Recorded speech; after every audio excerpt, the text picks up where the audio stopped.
and let's just get a bit of wisdom on how you guys go about inviting folk. How do you cross the pain line, Sharon? To be honest, it changes every time in specifics, because everybody is different and my relationship with everybody is different. Sometimes I will send more of a generic text to a few friends, because I've had people respond to that, but they don't feel like the pressure is direct. Other times I will send a text, particularly at the moment, directly to friends. Other times do it face to face. But I think one thing is to always just make sure that they know they can say no, that they don't feel backed into a corner, that they don't feel that your relationship hangs on this. And also, one thing I've learned is sometimes God's timing is very different to our timing, and it can be months or years after an invite, and then you'll suddenly get a positive response. That happened to me with somebody about a Christianity Explore invite. 18 months from the invite to going, when's your next course? And it's similar with this, that it's always there, it's always open. And I think to encourage people that it's very informal, and also that let's just do session one. There's no long-term commitment here. Hey, how about we just do session one? If you like it, we can do another one. We don't have to, there's no pressure. But I think the beauty of it is that anybody can do this. It doesn't need to be somebody with a church label. Actually, God has put each of us in a unique position with a unique group of friends, and that's what makes it so informal and so natural, is because it's not that you're having to refer somebody to somebody else, that you can just do this with your friends. Yeah, great. Anyone else on inviting? Yeah, I found this is often the sort of thing that I'll think about almost the most, and will take up lots of time in my brain, but also in my heart, because I guess each of us have got people on our heart that we'd really love to put their trust in the Lord Jesus, and praying for those individuals, those people who are just in our lives, and in a big way or a small way, each of us will have those people on our hearts, and praying to them is often it's just brilliant, because it reminds us, I guess, that it's all in God's hands, as Sharon's been saying, and it's His timing. I heard a really helpful analogy from someone else. This isn't my own, but just helps us think about the idea that some people will say yes and some people will say no when we ask them. But the big thing is just to ask. And the analogy is, in a good game of snooker, you have the sort of white cue ball and then lots of red balls that sort of sit in a triangle. And the person who said this analogy was just encouraging us to fire the cue ball into the red triangle of balls and then see which balls end up near the pockets. And his point was, you've got to sometimes just pray, ask God for courage, and fire that cue ball into the red balls, your friends, family, people who live next door. So for me, a couple of weeks ago, that was a WhatsApp group. Some friends on a WhatsApp group. I think there are 10 of them, and I think there might be 10 red balls.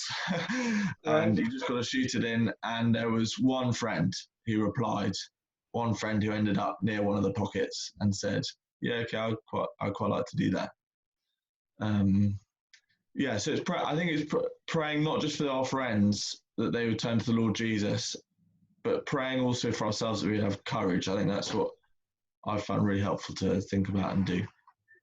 That's super helpful. And I think to remember that no isn't always negative, because I've had the most amazing conversations with people when they've said no. And okay, it hasn't led to reading the Bible with them, but it has led to gospel opportunities. So it doesn't mean that the invite was wrong. Maybe God just wants to use it in a different way. Yeah. And And has there's one, anyone... Sorry, go, Brian. yeah, there's one statistic that has stuck in my head, and this was something that Rico Tai shared. I think he did a survey recently, and I think he found out that on average, about 1 in 5 people will say yes to reading the Bible with a friend. So I think, yeah, that's often my fear, is that people will just say no and will, none of my friends would want to read the Bible. But actually, 1 in 5, that's 20% of people would say yes. So that's actually quite...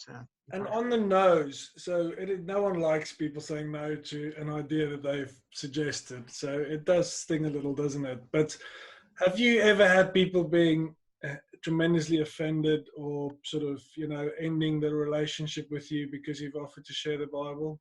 Anyone ever had that happen?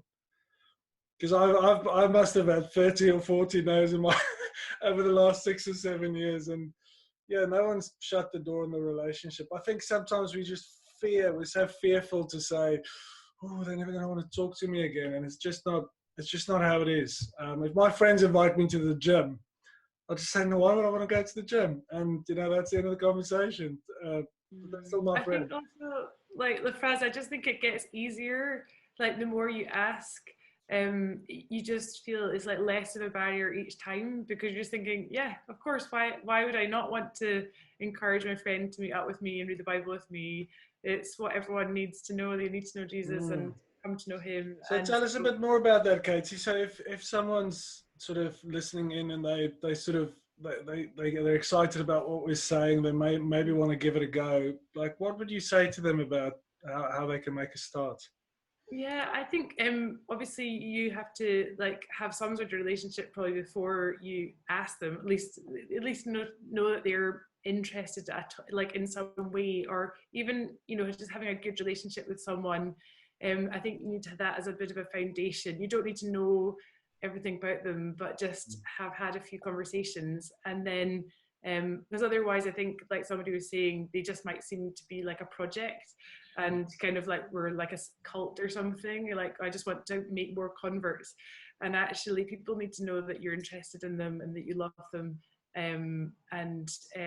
yeah, they're not just a project first of all. But I think once you've got a bit of a relationship, and they share that you're a Christian, I don't think there's any barrier to then saying, there's no pressure, but if you're ever interested, I'm more than happy to meet up with you, to read the Bible with you. It'd be a pleasure. We could just try it out. It'd only take 20 minutes and see what you think. And it's I've found that's been very helpful. And yeah, there's been a number of people who have said no, or why did you think I'd be interested? But it's fine, because you do get used to people saying things like that as well. And actually, we need to toughen up probably as Christians to actually be prepared to be rejected, and that's fine. And just the joy of when somebody does say yes is wonderful. And so yeah, I found it just really encouraging to just put myself out there a bit more, and not presume on people's thoughts and attitudes towards the Bible. It's so easy to just think, oh, they'll never want to do it, and oh, they wouldn't be interested. And actually, so often I'm really pleasantly surprised that people are way more positive. I've got a couple of neighbors who are just lovely, and they're really open, and it's great. So yeah, that's how I find it.